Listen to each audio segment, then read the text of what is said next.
শিক্ষার্থী বন্ধুরা, আশা করি সবাই ভালো আছো। অনলাইন ক্লাসে মাইলস্টোন কলেজের পক্ষ থেকে তোমাদের জানাই স্বাগতম। আমি মোহাম্মদ নিজামুদ্দিন, গণিত সহকারী শিক্ষক, মাইলস্টোন কলেজ।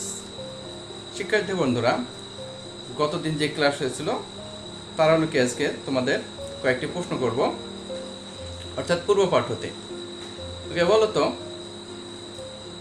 আয়তাকার বাগানের পরিসীমার সূত্রটি কি? 2 দৈর্ঘ্য যোগ প্রস্থ। গুড। ওকে, আয়তাকার বাগানের ক্ষেত্রফলের সূত্রটি কি? দৈর্ঘ্য ইন্টু প্রস্থ। গুড। আচ্ছা, ক্ষেত্রফলের একক কি জানো? কি? বর্গ একক। অর্থাৎ কি, ক্ষেত্রফল বললেই বর্গ একক। আর যদি বলা হয় কি পরিসীমা, তাহলে কি যে এককে দেওয়া থাকে, মিটারে থাকতে পারে, সেন্টিমিটারে থাকতে পারে। ওকে, গুড। তাহলে শিক্ষার্থী বন্ধুরা, চলো আমরা নতুন পাঠ নিয়ে আলোচনা করি। নতুন পাঠ আজকে আছে, দেখো তোমাদের বোর্ড বইয়ের পেজ নাম্বার 105 বের করো। বোর্ড বইয়ের পেজ নাম্বার কত? 105। দেখো এখানে আছে 35 নম্বর সৃজনশীল প্রশ্নটি। 35 নম্বর প্রশ্নটি হচ্ছে কি, 3টি ক্রমিক স্বাভাবিক সংখ্যার যোগফল 24। ক বলতেছে সবচেয়ে ছোট সংখ্যাটি x হলে অপর সংখ্যা দুটি x এর মাধ্যমে লেখো। খ দেওয়া তথ্যের সাহায্যে সংখ্যা 3টি নির্ণয় করো। গ y একটি সংখ্যা যার দ্বিগুণ প্রাপ্ত সবচেয়ে ছোট সবচেয়ে বড় সংখ্যা দুটির যোগফল অপেক্ষা 4 বেশি, y এর মান নির্ণয় করো। এখন আমাদেরকে বলেছে 3টি ক্রমিক স্বাভাবিক সংখ্যা। এই ক্রমিক সংখ্যা কি এবং স্বাভাবিক সংখ্যা কি, এই বিষয়টা নিয়ে আমরা একটু আলোচনা করে নিই। ক্রমিক মানে কি? পরপর। পরপর বলতে কি হতে পারে? যদি 1 থেকে হয়, 1-এর পরের সংখ্যাটি কত হবে? 2 হবে। খেয়াল করো, যদি কত হয়? 1 হয়, তাহলে পরবর্তী সংখ্যাটি কত হতে হবে? 2, এবং তারপরের পরবর্তী সংখ্যাটি হতে হবে কত? 3। এটা হচ্ছে কি ক্রমিক সংখ্যা। এবং স্বাভাবিক বলতে কি বোঝানো হয়েছে? 1 থেকে যে কোনো সংখ্যা হতে পারে। আবার যদি বলা হয় যে শুরু হয় 10 থেকে, তাহলে এর পরবর্তী ক্রমিক সংখ্যা মানে কি পরবর্তী সংখ্যাটি কত হবে? তাহলে 11। এর পরবর্তী কত হতে হবে? 12। যদি শুরু হয় এভাবে যে কোনো একটি সংখ্যা, অর্থাৎ কত হতে পারে? 21। তাহলে ক্রমিক মানে আমরা বলতেছি কি পরপর পর্যায়ক্রমে হতে হবে। অর্থাৎ কি 21, তারপরে কত? 22, 23। যদি আমাদের কি একটা স্টেপ চলে যায়, মনে করো যে 21, এরপরে কত? 23, তাহলে অবশ্যই পরের স্টেপটি কত হতে হবে?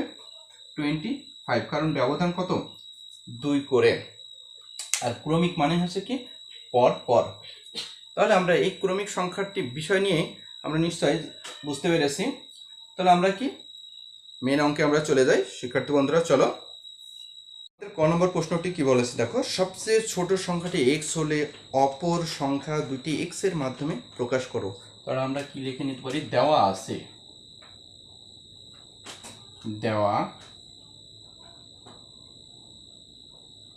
আছে সবচেয়ে ছোট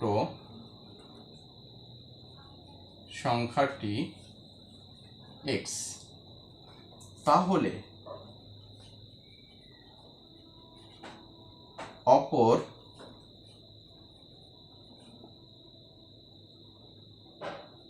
দুটি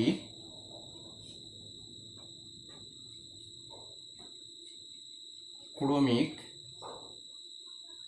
স্বাভাবিক সংখ্যা।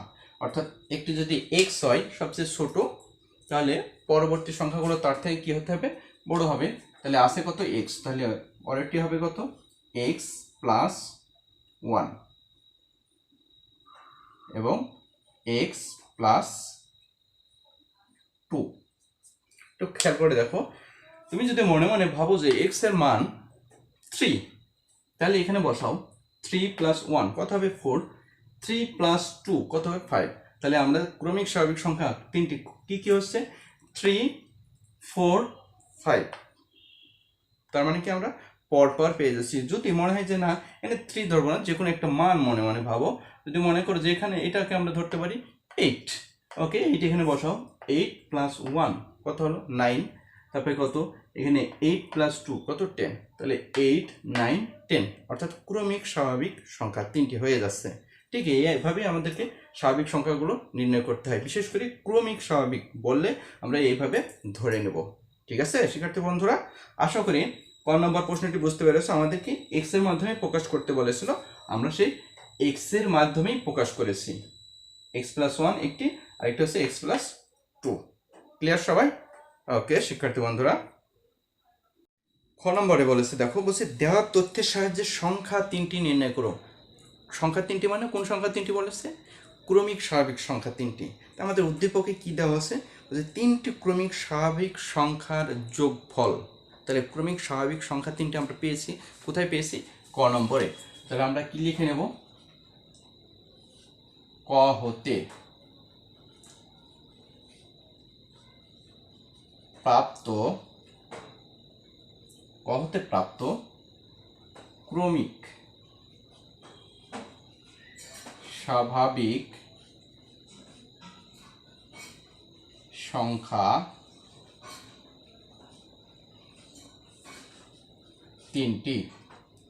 ক্রমিক স্বাভাবিক সংখ্যা 3টি কত কত?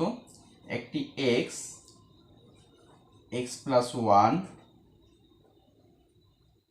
x+2, অর্থাৎ এই ক্রমিক স্বাভাবিক সংখ্যা 3টির কি যোগফল কত দেওয়া আছে? 24। অর্থাৎ কি এই সংখ্যা 3টিকে আমরা যোগ করলে কত পাবো? 24 পাবো। তাহলে এই সংখ্যা 3টি আসলে কত সেটা আমাদেরকে বের করতে হবে। সংখ্যা 3টি আমরা জানি না, কারণ কি x এর মান আমরা জানি না। x+1 এখানেও আমাদের নির্দিষ্ট মান নেই, x+2 এটারও কোনো নির্দিষ্ট মান নেই। অর্থাৎ কি তাহলে এই মানগুলো আমাদেরকে বের করতে হবে, অর্থাৎ কি সংখ্যা 3টি। তাহলে আমরা এই ক্ষেত্রে লিখতে পারি কি, যে প্রশ্ন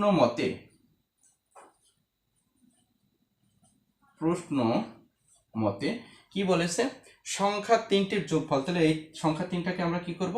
যোগ করব। তাহলে কত? x+1 x+2, অর্থাৎ যখন এই 3টা সংখ্যাকে আমরা কি করতেছি? যোগ করতেছি, তখন বলেছে উদ্দীপকে যে যোগফল কত? 24। তোমরা ইতোপূর্বে কি করেছো? সমাধান করেছো। তাহলে আমরা দেখো বাম সাইডে হয়ে গেছে, এমনকি ডান সাইডে। তাহলে দেখো x+1 x+2 = 24। অর্থাৎ এখন আমরা কি করব? সমাধান করব। সমাধান করার নিয়ম কি? সবসময় কি, যখন মাঝখানে একটি কি সমান চিহ্ন থাকে, অর্থাৎ বাম পক্ষ ডান পক্ষ থাকে, তখন আমরা বা ব্যবহার করব। কখনোই এখানে সমান চিহ্ন ব্যবহার করব না, কারণ একটি সমীকরণে সমান চিহ্ন থাকে মাত্র একটি। তাহলে আমাদের একটি আছে অলরেডি, তাহলে আমরা এখানে ব্যবহার করব কি? বা কত? x। এখন দেখো ব্র্যাকেটের বাইরে কি চিহ্ন আছে? প্লাস চিহ্ন দিয়ে যখন গুণ করা হয় তখন চিহ্নের কোনো পরিবর্তন হয় না। x এর আগে কি চিহ্ন রয়েছে? প্লাস। তাহলে আমরা লিখব কত? প্লাস x, প্লাসে প্লাসে প্লাস কত? 1, প্লাস দিয়ে গুণ করলে কত? প্লাস x, প্লাসে প্লাসে প্লাস 2 = 24। বা এখন আমরা দেখে নেব বাম সাইডে কি আছে? সংখ্যা আছে এবং কি আছে? চলক আছে। চলক শুধুমাত্র কি আছে? x। এখন দেখতে হবে x এখানে কতটি আছে। x এখানে গুণে দেখো তো কতটি আছে? একটি, দুটি, তিনটি। আর সংখ্যা আছে কত? 1 আর কত? 2। এরা সবাই দেখো প্লাস চিহ্ন রয়েছে, এদের মধ্যে অন্য কোনো চিহ্ন নেই, সবাই কি চিহ্ন? প্লাস চিহ্ন। তাহলে x কয়টি হবে? একটি, দুটি, তিনটি। তাহলে যদি x গুলোকে গুণ করি তাহলে আমরা কত লিখতে পারি? 3x। এখন এই সংখ্যাগুলোকে আমরা সরাসরি ডাইনেও নিয়ে যেতে পারি, আবার কি বাম সাইডে আগে যোগ করে নিতে পারি। তাহলে বাম সাইড যদি আমরা রেখে দিই বামে, তাহলে কত হয়? 1 আর 2 যোগ করলে কত হবে? 3 = 24। বা এখন দেখো এখানে কত রয়েছে? +3। সংখ্যাকে আমরা সবসময় কোন দিকে নিয়ে যাব? সমান চিহ্নের ডান দিকে। আমরা ইতিপূর্বেই বলেছি যে কি সমান চিহ্নের বাম বা ডান থেকে যদি কি আমরা সাইড চেঞ্জ করি তাহলে তার চিহ্নেরও পরিবর্তন ঘটে। অর্থাৎ কি হয়, প্লাস থাকলে মাইনাস হবে, মাইনাস থাকলে প্লাস হবে, গুণ থাকলে ভাগ হবে, ভাগ থাকলে গুণ হবে। সে বাম থেকে ডানে যাক আর ডান দিক থেকে বামে আসুক না কেন। কারণ আমরা লিখে দেবো কত, 3x ইকুয়াল 24। 3 আগে কি চিহ্ন রয়েছে, প্লাস চিহ্ন রয়েছে, তাহলে ডাইনে গেলে কি হয়ে যাবে, মাইনাস। তাহলে কত লিখবো, -3 বা তাহলে কত, 3x ইকুয়াল 24 থেকে আমরা যদি 3 কি করি, মাইনাস করি, কত হবে 21 বা x ইকুয়াল, x এর সাথে এখন কি রয়েছে, 3 আছে, এই 3 কি আকারে আছে, গুণ আকারে আছে। আমরা কি জানি, আগে বলেছি যে গুণ থাকলে ডানে বা বামে আসুক, যেখানেই থাক না, সাইড চেঞ্জ করলে তার চিহ্নে পরিবর্তন হবে। এখানে গুণ আকার আছে, তাহলে ডাইনে গেলে কি হয়ে যাবে, ভাগ হয়ে যাবে। তাহলে আমরা কি ভাগ করে দেব, কত, 21 ডিভাইড কত, 3। অতএব x ইকুয়াল 3 দিয়ে 21কে যদি আমরা কি করি, ডিভাইড করি, কত হবে, 3 সাথে 21। তাহলে x ইকুয়াল কত, 7। আমরা x এর মান পেয়ে গেছি। আমরা x একটি সংখ্যা, দেখো ক্রমিক সংখ্যাগুলোর মধ্যে x একটি সংখ্যা, কত, 7। তাহলে একটি সংখ্যা পেয়েছি, তাহলে অপর দুটি সংখ্যা তো কি পেয়ে যাব। তাহলে অপর সংখ্যা দুটি দেখো আমরা কিভাবে বের করি। তাহলে আমরা পেয়েছি কত, x ইকুয়াল কত পেলাম, 7। আমরা এখন লিখব কি, ক্রমিক স্বাভাবিক সংখ্যা 3টি, 7, তারপরে কত আছে দেখো, 7 প্লাস 1 বা কত হবে, 8, এবং 7 প্লাস 2 বা 9। অর্থাৎ সংখ্যা, ক্রমিক স্বাভাবিক সংখ্যা 3টি কত পেয়ে গেছি, 7, 8, 9। তাহলে আমরা উত্তরে লিখব কি, উত্তরে লিখব কত, 7, 8, 9। অর্থাৎ কি, দেখো লক্ষ্য করে, এই তিনটে সংখ্যা যদি তুমি যোগ করে কত, 24 হয়ে যাবে। 7 আর 8 কত হয়, 15, 15 আর কত, 9, এগুলো কত হয়, 24। তাহলে আমরা কি, এই সংখ্যা 3টিকে যোগ করলে কত পাচ্ছি, 24 পাচ্ছি। তাহলে কি আমাদের ক্রমিক সংখ্যা 3টি কি, আমাদেরকে এইভাবেই বের করতে হবে। যদি শুধু 3টি কেন, যদি 5টি 4টি বিভিন্নভাবে বলে, তখন আমরা কি এইভাবেই বের করব। ঠিক আছে, ঠিক আছে বন্ধুরা। গ নম্বর কি বলেছে দেখো, বলছে y একটি সংখ্যা যার দ্বিগুণ, y একটি সংখ্যা যার কি গুণ, দ্বিগুণ। তাহলে y এর দ্বিগুণ কত হবে, বলো, y একটি সংখ্যা, y এর দ্বিগুণ, দ্বিগুণ কত, 2y। এগুলো প্রথম স্টেপ। সেকেন্ড স্টেপ বলছে প্রাপ্ত সবচেয়ে ছোট ও সবচেয়ে বড় সংখ্যা দুটির যোগফল অপেক্ষা 4 বেশি। অর্থাৎ কি, প্রাপ্ত সবচেয়ে ছোট সংখ্যাটি আমরা খ এ পেয়েছি। দেখো খ হতে পাই, আমরা লিখব কি, খ হতে প্রাপ্ত সবচেয়ে ছোট সংখ্যাটি কত পেয়েছিলাম, 7, এবং সবচেয়ে বড় সংখ্যাটি 9। অর্থাৎ প্রশ্ন বলছে কি, যে y এর দ্বিগুণ অর্থাৎ 2y হবে কত, সবচেয়ে ছোট সংখ্যাটি এবং সবচেয়ে বড় সংখ্যাটি যোগফল অপেক্ষা, অর্থাৎ কি 7 এবং 9 যোগ করলে তার থেকেও কত, 4 বেশি। তখন আমাদেরকে y এর মান বের করতে হবে। তাহলে এই সংখ্যা দুটির যোগফল কত, তাহলে আমরা লিখতে পারি সংখ্যা দুটির যোগফল, অতএব সংখ্যা দুটির যোগফল 7 প্লাস 9 বা কত হয়, 16। এখন এই 16 অপেক্ষা আরও কি 4 বেশি, অর্থাৎ 2y এর মান হবে কত, এই 16 অপেক্ষা 4 বেশি, মানে কি এর সাথে আরও 4 যোগ করতে হবে। তাহলে আমরা কি লিখতে পারি এখানে, প্রশ্ন মতে প্রশ্ন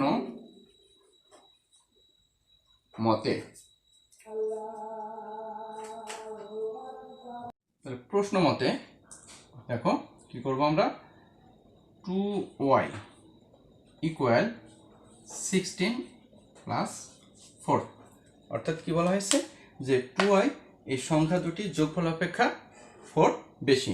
তাহলে কত, 16 প্লাস 4। এখন কত দেখো, সমাধান করবো আগের মতোই, বা কত, 2y ইকুয়াল 16 আর 4 কত হবে 20, বা 2y এর সাথে কি আকারে আছে, কোন আকারে আছে, তাহলে y ইকুয়াল 20 ডিভাইডেড 2, আমরা যদি ভাগ করি কত হবে 10, অতএব y ইকুয়াল কত 10। আমাদের বের করতে বলেছিল কি y এর মান, তাহলে আমাদের y এর মান পেয়ে গেছি, লিখব কি, অতএব y এর মান কত 10। এটাই ছিল আমাদের গ নম্বর প্রশ্নের সমাধান। আশা করি শিক্ষার্থী বন্ধুরা সৃজনশীল প্রশ্নটি বুঝতে পেরেছ। এখন আমরা আলোচনা করব এমসিকিউ। খেয়াল করে দেখো, সমীকরণে কয়টি পক্ষ থাকে। এমসিকিউ 1 নম্বর, সমীকরণে কয়টি পক্ষ থাকে। আমরা জানি সমীকরণ তখনই হয় যখন কি মাঝখানে একটি সমান চিহ্ন থাকবে, অর্থাৎ কি হতে পারে 3x + 2 = 5, অথবা হতে পারে কত 3x = 5, এমন থাকতে পারে, তখনই আমরা তাকে সমীকরণ বলবো। তাহলে সমীকরণের সমান চিহ্নের বামে থাকে একটি পক্ষ এবং ডানে থাকে আরেক পক্ষ, অর্থাৎ সমান চিহ্নের বাম এবং ডান দুটি পক্ষ থাকে। তাহলে সেই হিসেবে আমাদের পক্ষ কয়টি বলবো, দুটি, অর্থাৎ কোনটি হবে তাহলে, খ নম্বর। এরপরে দেখো খেয়াল করে বলছে 3টি পূর্ণ সংখ্যার সমষ্টি 24, সংখ্যা 3টি কত। যখনই 3টি পূর্ণ সংখ্যার সমষ্টি অর্থাৎ ক্রমিক সংখ্যা বলবে, এইভাবে সংখ্যাগুলো থাকবে, তখন সহজ বুদ্ধি হচ্ছে যতটি সংখ্যা বলবে ঠিক তত দিয়ে ভাগ করে দিতে হবে। এখানে কত আছে 24, কয়টি সংখ্যার সমষ্টি 3টি, তাহলে 24কে তুমি 3 দিয়ে ভাগ করে দিবে, 3 8 কত 24, তাহলে কত পেলাম 8 পেলাম। এই যা পাবো ভাগফল, তার থেকে একটি সংখ্যা ছোট হবে এবং অপর সংখ্যাটি কী হবে, বড় হবে। অর্থাৎ কি 8 থেকে 8 থাকবেই এবং এর থেকে একটি 1 বাদ দেবো এবং এর সাথে 1 যোগ করব, তাহলে আমরা 3টি সংখ্যা পেয়েছি। 8 থেকে যদি 1 বিয়োগ করি কত হয় 7, 8 থেকে যায়, 8 এর সাথে যদি 1 যোগ করি কত হবে 9, তাহলে সংখ্যা 3টি কত হবে 7 8 9। তাহলে আমাদের কোন জায়গায় আছে দেখো 6 7 8 7 8 9, খ নম্বর প্রশ্নটি। তাহলে শুধু যে আমাদের এটার ক্ষেত্রে এমন না, এখানে নতুন একটা সিস্টেম জেনে রাখো, শুধু 3টি বললে এই ক্ষেত্রে না, 5টিও যদি বলে তখন কি করবে, তখন একই রকম নিয়মে করবে। মনে করে বললো যে 5টি সংখ্যার সমষ্টি কত 30, তখন কি করবে, এই ক্রমিক সংখ্যা 5টি কত হবে, তখন 5 দিয়ে ভাগ করে দিবে, তাহলে কত হয় 5 6 কত 30, কত পেলাম ভাগফল 6। তাহলে 6 সহ কয়টি সংখ্যা দেবে, 5টি সংখ্যা দেবে। তাহলে 6-এর আগের দুটি সংখ্যা নাও এবং এর পরবর্তী সংখ্যা দুটি নাও, যোগ করে দেখো যে 30 হয়ে যাবে। 6-এর আগে দুটি সংখ্যা কত 4 আর 5, তাহলে দেখো 4 যোগ 5 যোগ কত 6, এর পরবর্তী সংখ্যা দুটি নাও, কত 7 + 8, এগুলো যোগ করে দেখো 8 7 কত 15, 15 6 কত 21, 21 আর 5 কত 26, 26 আর 4 কত 30। ঠিক এইভাবে দেখেছো অসংখ্য সংখ্যা হতে পারে কি বিজোড় সংখ্যার ক্ষেত্রে, আর জোড় সংখ্যার ক্ষেত্রে আমরা এটা পরবর্তীতে আলোচনা করব। তাহলে আমাদের এই গেল কি ক্রমিক সংখ্যা 3টির যোগফল। তাহলে এরপরে দেখো 3, 2x + 5 = 15, সমীকরণের মূল কত, মূল মানে x এর মান, অর্থাৎ সমাধান করে যা পাওয়া যায় সেটাই হচ্ছে মূল। তাহলে আমরা যদি সমাধান করি এটাকে, কত আছে 2x + 5 = কত 15, তাহলে 2x রেখে দাও 15, 5 ডানে গেলে কি মাইনাস হয়ে যায় 5, তাহলে 2x = 15 থেকে 5 কত হবে 10, x বামে রেখে দিলে 10কে যদি আমরা 2 দিয়ে ভাগ করি কত হয় 5, তাহলে মূল কত হবে 5। কোনটি বাড়ির কাজটি তোমাদের বাড়ির কাজ নম্বর হচ্ছে কত 63 তিনটি ক্রমিক স্বাভাবিক বিজোড় সংখ্যার যোগফল 27 ক সবচেয়ে ছোট সংখ্যা y হলে অপর সংখ্যা দুটি y এর মাধ্যমে প্রকাশ করো খ সংখ্যা তিনটি নির্ণয় করো গ এ একটি সংখ্যা যার দ্বিগুণ প্রাপ্ত সবচেয়ে ছোট ও সবচেয়ে বড় সংখ্যা দুটির যোগফল অপেক্ষা 8 বেশি তাহলে এ এর মান নির্ণয় করো অর্থাৎ এখানে আমরা বলেছি কিন্তু বিজোড় সংখ্যা হতে পারে কত যদি একটি সংখ্যা অর্থাৎ 1 3 5 অর্থাৎ কি এইভাবে হয় বিজোড় সংখ্যা কিন্তু এখন কিন্তু আর ওই 1 2 3 4 5 এইভাবে না এই কথাটি মাথায় রাখতে হবে ঠিক আছে তাহলে বিজোড় সংখ্যা হতে হবে 1 3 5 7 এইভাবে তাহলে আমাদের এই হচ্ছে কি বাড়ির কাজ তাহলে আশা করি শিক্ষার্থী বন্ধুরা আজকের ক্লাসটি মনোযোগ সহকারে উপভোগ করেছো সবাই ভালো থেকো সুস্থ থেকো শুভকামনা রইল আল্লাহ হাফেজ